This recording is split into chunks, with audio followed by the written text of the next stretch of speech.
Hey guys, I hope you enjoy this week's sermon. If you're interested in getting connected here more at the sanctuary, you can visit us at our website at tscwest.org, or you can check us out on YouTube, Instagram, Facebook, all of the things. I hope you enjoy this message.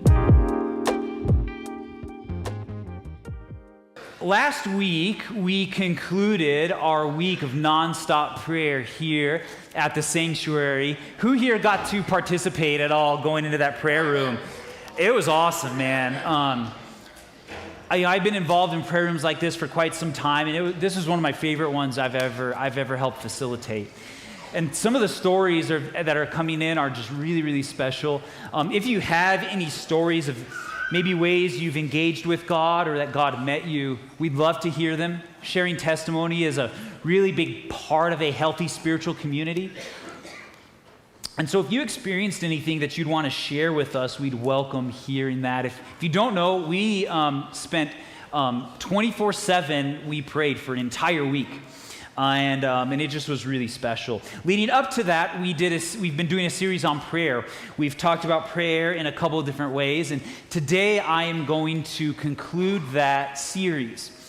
And this message that I'm going to give today, like most preachers have what they would call kind of their core message. They usually have one or two messages that is sort of the thing that they share all the time. Kind of a thing that God has imprinted on them to share for the rest of their life. Of course, they'll give different messages over the course of their 10 years speaking, but usually there's a core theme. And if you've been around here, you know that the primary thing that I believe God has empowered me to teach on is belovedness, and talking about the way in which God holds us. This message I'm going to give today is a close second. That this is one of my life messages, and so being given the opportunity to share this is a true honor, and I don't take it lightly. A couple weeks ago, when I started this sermon series on prayer, I shared a line that really seemed to resonate with people, and I want to offer it again to us today. The line goes like this: you can't think yourself into new ways of living. We must live ourselves into new ways of thinking. And what this is it's a call to living ourselves into spiritual formation. You know, we talk about sobriety. Damon just hit 10 years. You know, I'm not so sure Damon would say that he learned to be sober just thinking about being sober all the time. Just thinking about it, right?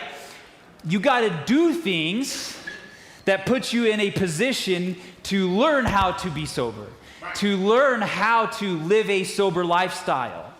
And a lot of times we don't know how to do something until we try it and fail. I've started numerous businesses in my life. I've been really lucky to be an entrepreneur in various ways. And a lot of people come up and they talk to me all the time about the businesses that I've started and sold and that have done well. But nobody really likes numerous things that have completely failed and plummeted, that were never successful, that never made money. I've lost more money than I've made by and large. But the reality is it's what I've learned through trying and failing, by just putting myself out there, not knowing what to do, that ultimately allowed me the space to be able to do it well. We have to live ourselves into new ways of thinking. We have to live ourselves into learning how to do things well, which is why we invited the community to spend a week of intense and intentional prayer. The intent was to provide us an opportunity to practice, to just try, to give it a shot, to learn how to pray. Not by just talking about praying. We've been doing that on the stage, but we wanted to give you a chance to do it.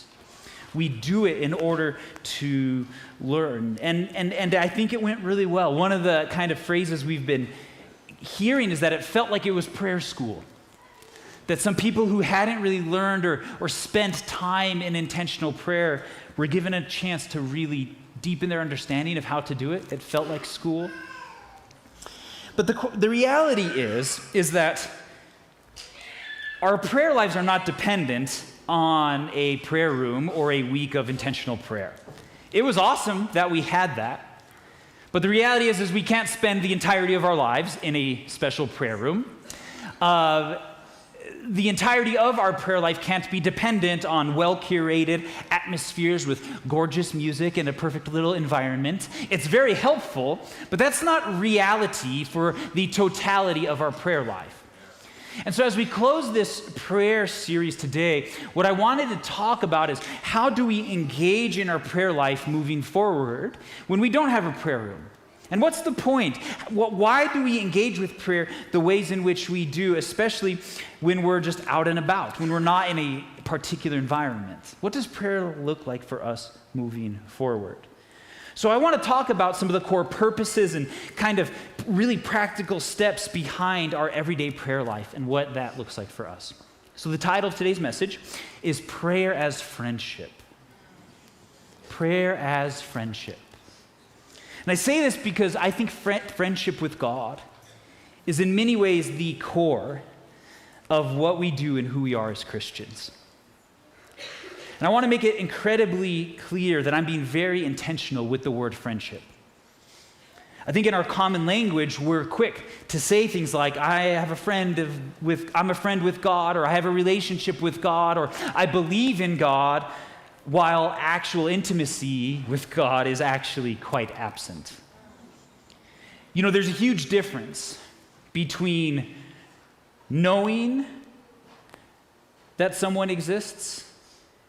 There's a huge difference between believing that they exist. There's a huge difference in knowing a lot about somebody and actually knowing them. We can know a lot about someone and not really know them. We can talk a lot about someone. We can defend somebody on the internet. We can wear t-shirts.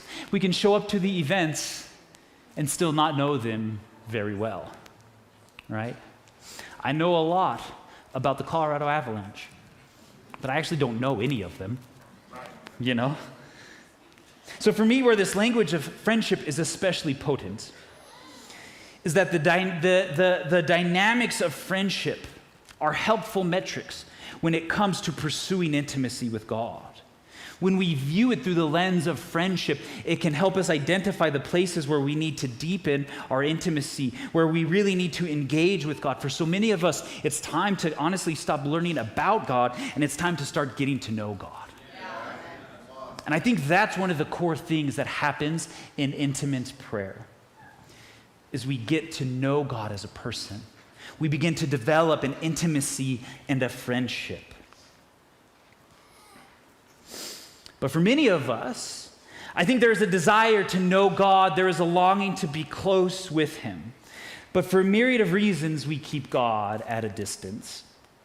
I think one of the reasons we fear intimacy with God is because we're scared of the change in lifestyle it might require. So, I want to know God, but I'm actually pretty scared to get real close to Him because what if He asks me to change this?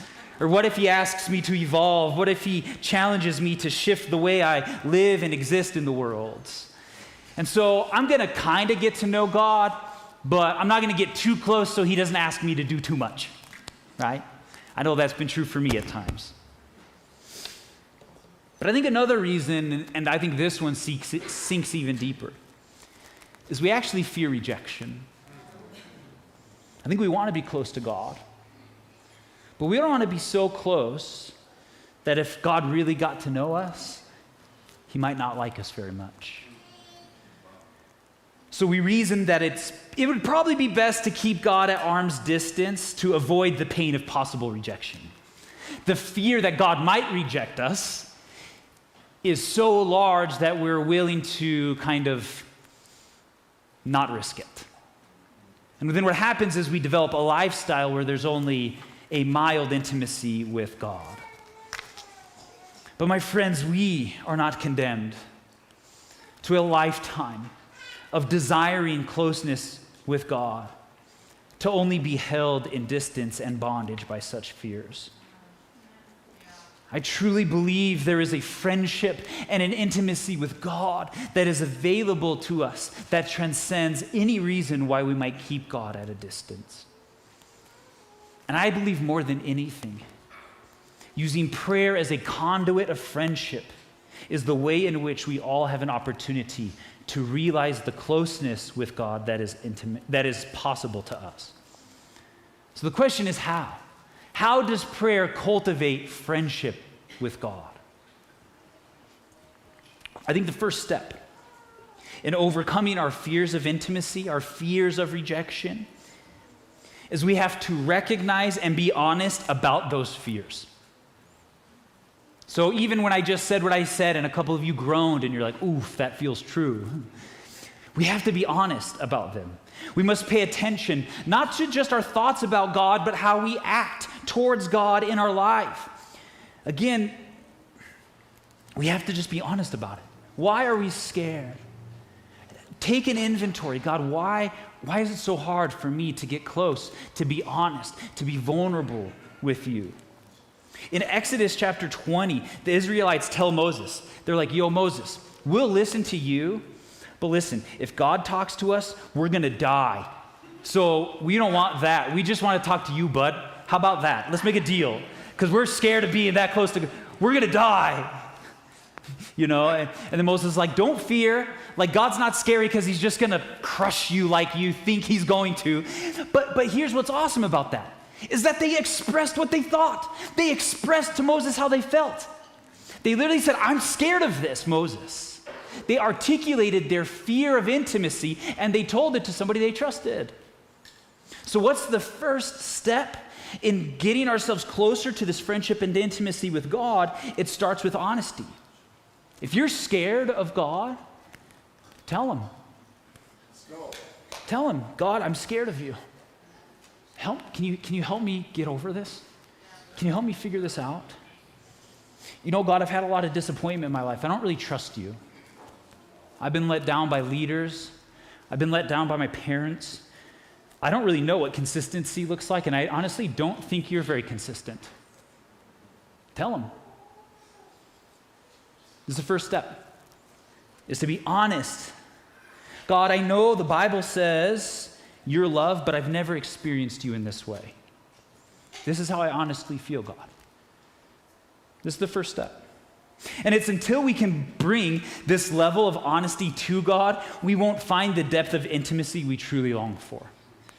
It's this intimacy is the conduit that gets the ball rolling. The second step in allowing prayer to cultivate authentic friendship with God, though, is to increase our transparency in prayer. So first we be honest about our fears. God, why don't I, like the way my dad or the way this old pastor taught, I'm just scared it doesn't. And then we express to God our fears, and then we increase our transparency with God in prayer. You see, my friends, intimacy begets intimacy. Let me say that again. Intimacy begets intimacy. I'd like to consider, we're going to go over for the next few minutes. We don't have the time to read it all, so I'm going to paraphrase the story of Abram early on in the scriptures. So Abram's this dude, and God asks him to leave his country and go into a new land because he's going to be made great and he's going to be a blessing to the world. He's going to have generations of kids that will bless. His legacy will be great. And so Abram does it. He leaves his country in blind obedience and trusting God. He leaves and goes on this new mission, trusting that the promises of God were going to come to fruition, only to eventually experience fertility issues and a childless life. He gets a promise from God. He goes out in big faith, only to experience a life where the promises don't come true. Have you ever felt disappointed before?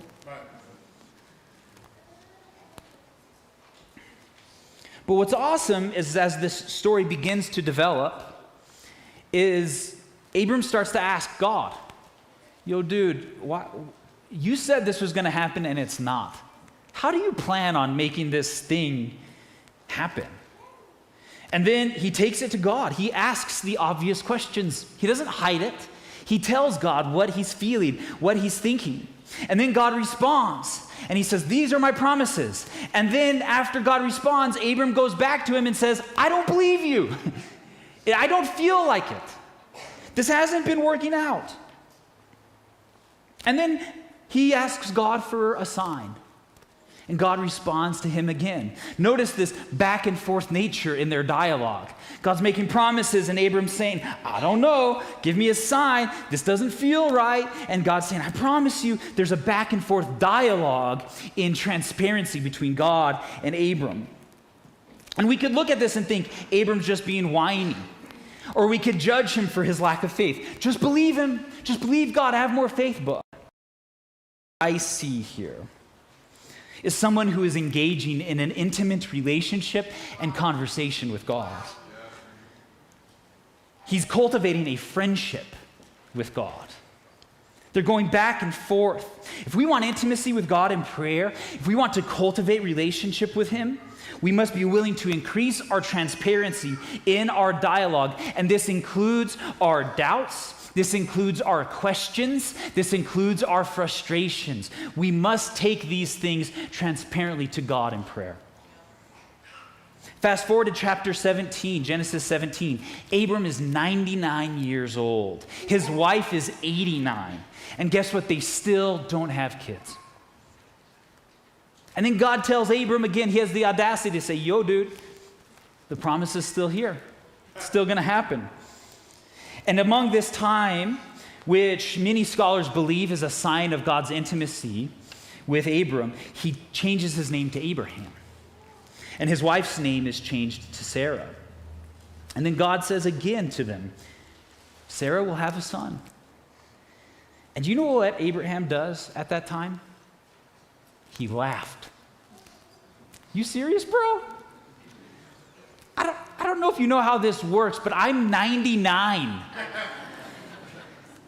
Like, I don't know if you've watched the Science Channel recently, God, but like, biology ain't work like that, buddy. Abraham laughed at God. Could you imagine? Like, I'm old, she's old. How do you presume this is going to happen? And then what does God do? He responds back to Abraham with the same promise. This is going to happen, but she's going to have a kid. I know that my brother, my little brother, who's my best friend, I feel quite comfortable laughing at him when he says something that sounds stupid. When he says something that I think is just completely idiotic, I have absolutely no problem laughing at him because we have a deep, intimate friendship. But I'm not so sure my friendship with God is quite at that place, where God tells me something that I think sounds completely ridiculous, and I have an intimacy with him to say, you serious, dude? That sounds completely ludicrous. And yet, what we see being cultivated between Abraham and God is an intimacy of friendship, one where he can say, you're out of your mind, dude. Could we get to a place where we're intimate with God like that? Where we're actually honest about what's going on? A similar story happens with his wife, Sarah. They're sitting around a campfire, and then God says again that she will have a son. She shakes her head, and she laughs at it. Yeah, right, that dumb promise we keep hearing, there just ain't no way. She laughs, and then God asks Abraham, why did Sarah laugh? And then she goes, oh, I didn't laugh. And God goes, oh yeah, I did. I heard you. What you talking about? You didn't laugh. I heard you, girl. Don't be you can't sneak one past. I heard you laugh. That's not what I heard. I think if we put ourselves in the scene, if we were to imagine ourselves in this experience, there's this friendly bantering going on between Abraham, Sarah, and God. They're learning to talk to each other, continuously increasing their transparency. That more and more and more, I got this promise, and they're saying, that's not my experience. I don't believe you. You serious, God? Did you laugh? Oh, yeah, I heard you laugh. There's this dialogue that's continually being cultivated in between these people.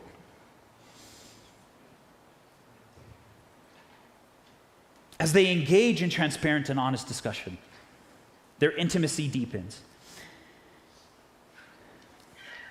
And I think what's interesting about this, and I find this to be one of the most incredible parts of this story arc, is in the next scene, after they both laughed at God, we see God starting to be very open with Abraham. You see, it's not just about their transparency to God, it's also about God's transparency to them. God starts to open up to him, and God says, dude, you know what I'm about to do? I'm about to destroy Sodom and Gomorrah. He tells Abraham that. He starts to be open with Abraham about his plans. He's being vulnerable about a significant thing that's about to happen. So as Abraham and Sarah are being vulnerable with God, God is opening up his intimacy with his kids. You see, intimacy begets intimacy. Friendship begets friendship. Vulnerability begets vulnerability. And then what does Abraham do when God says, I think I'm going to destroy Sodom and Gomorrah? Abraham goes, God, that's a bad idea. I don't think you should do that. They're still deepening in authentic conversation.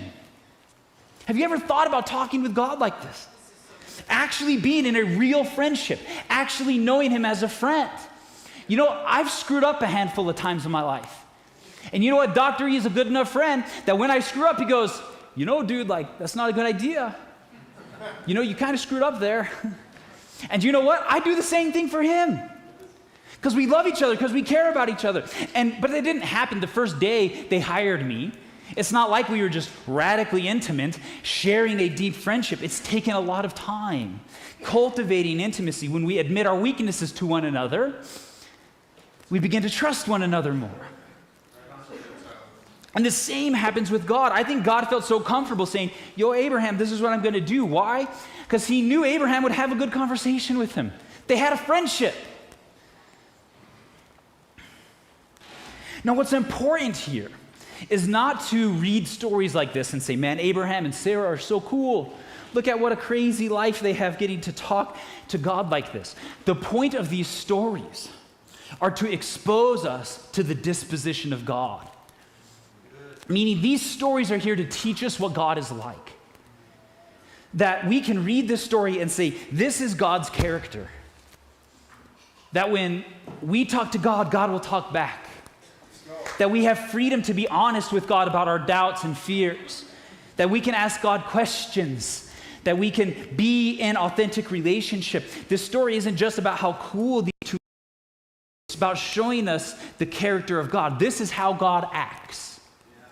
Meaning we have accessibility and are invited to engage with God in a similar way.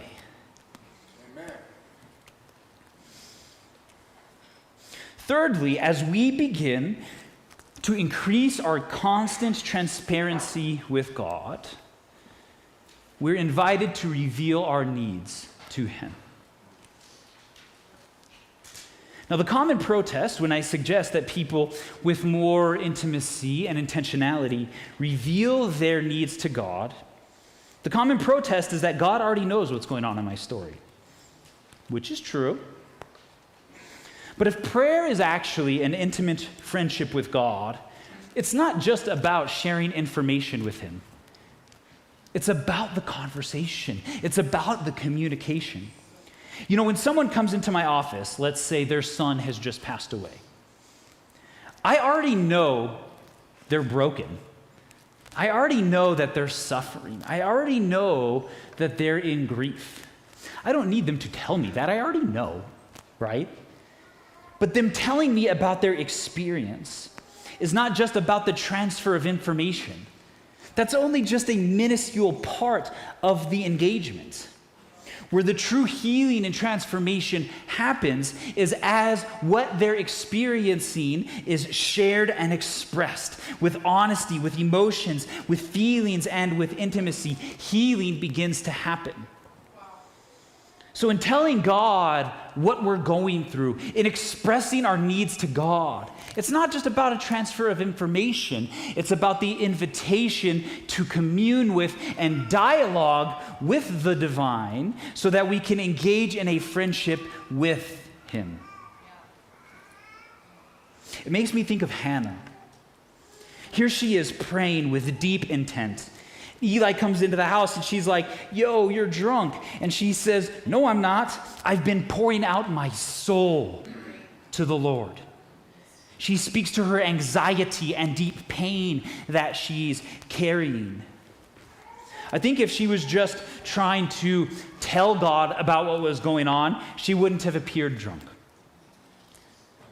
But it was because she had accessed, honestly, her pain. And she was transparently revealing her inner life to God, is why she appeared the way she did.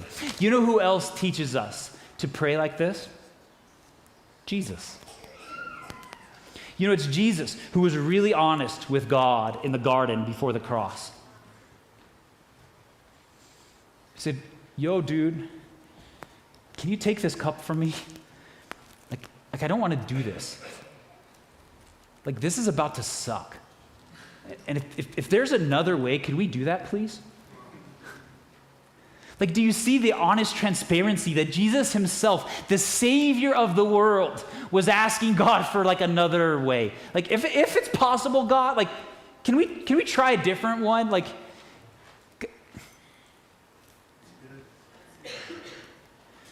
God, why did you forsake me? Like, that's not just like, do you realize how honest that is about what he was actually feeling and experiencing? Like, I think Jesus really meant it. I think he felt forsaken. Why would he have said it? He's showing us how we are to pray and to live. That to follow in the footsteps of Jesus is to access these parts of our prayer life. That actually part of our calling, following Jesus as rabbi, is to access our doubts, our fears, our disappointments, and expressing them to God. To do this is to follow the example of Christ.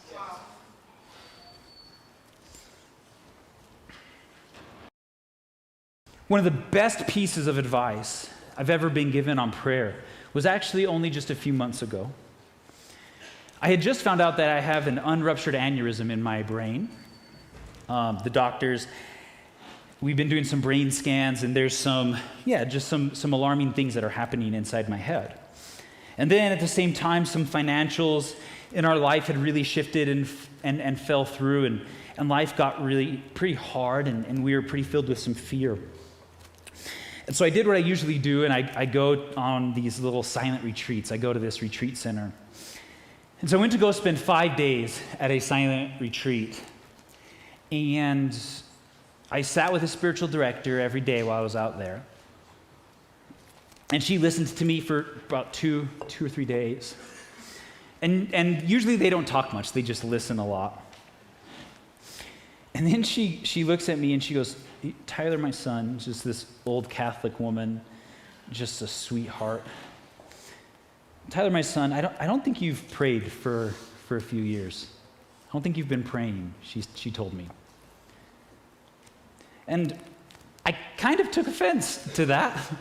I was like, what you know about my life, lady? Like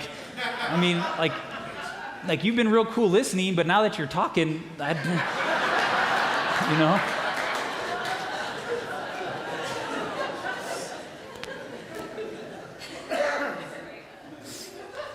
And she goes, so I pushed back a little bit, and then she says, I want you to go try something for the next 3 days. She said, I want you to pray to God as if God doesn't know anything. She said, I want you to spend the next 3 days talking to God as if God doesn't know anything that's happened in your life. Meaning you have to tell God what happened, how you think it happened, how you feel about what had happened. And I want you to keep going back in time and telling God everything. So not just assuming that God just knows. Again, God does know. I'm not saying he doesn't. But she says, I want you to go back in time and pray and talk to God as if he doesn't know anything. And you can stop when you arrive at the place where you know you've had a conversation with God about it. You want to know how far back I went? Almost 5 years. Whoa, come on. I went back almost to the moment where my mom died 5 years ago and my son was born. Now, I had been vague in my prayers. God, I'm depressed. God, I don't know if I want to live anymore. But I never engaged in honest conversation with God. God, my mom died, and I hate that she'll never meet my son, and I think it's your fault. Because that's how I felt sometimes. I don't quite feel that way anymore, but I did feel that. And I didn't tell God that. God, I hate that my mom won't get to see me be a dad. I hate that you won't see me be a pastor at the Sanctuary Church, and you won't get to see all the lives that get changed here, that you won't get to meet all my great friends. That she didn't get to see, all of the things. 5 years I went back where I hadn't actually been honest and specific about what I was going through.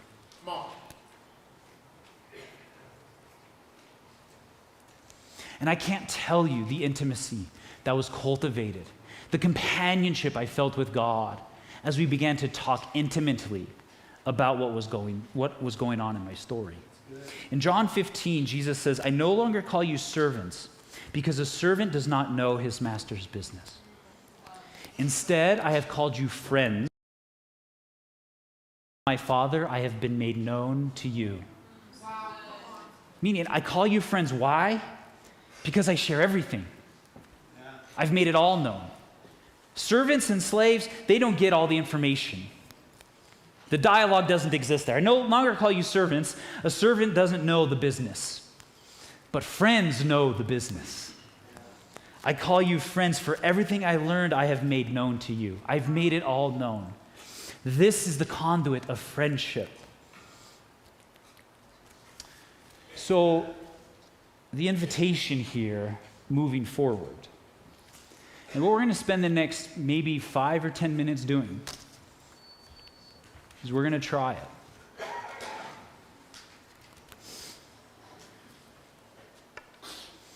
I also want to make a quick note that a lot of this teaching is from a book called Seek My Face by a Jesuit priest named William Barry. So I didn't make a lot of this up. Like, a lot of this I've stolen. And I don't need the credit, but it's wisdom, and so it's here to share. But yeah, so it ain't all mine. But what I want to do is invite us to practice praying to God as if God doesn't know anything. Like, what are the things in your life that have happened that you've kind of just sort of shared with God? That we just assumed God has known about it, and we did sort of a drive-by prayer, but we never really were specific. And I'm saying I want us to be as specific as telling God that it happened.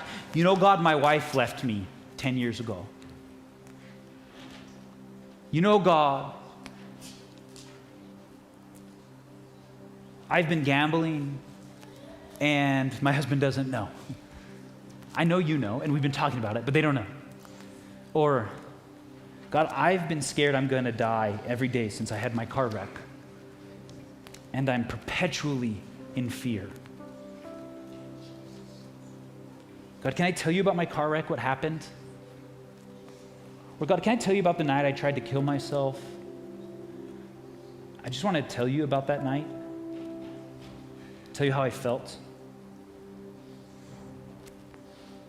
And I think if you all, over the next handful of minutes, would courageously enter into this space, you'd be surprised at the places where you probably thought God was actually really distant, where you might find God engaging in deeper intimacy with you. So the invitation, go back even just a few days, maybe a few weeks, and start talking to God as if God doesn't know. Start telling him. And what we're doing here is we're practicing the posture of what our prayer life should look like moving forward out of this place. So we're going to spend 7 or 8 minutes doing this. And then Seth and Dr. E will lead us into baptisms in a little bit.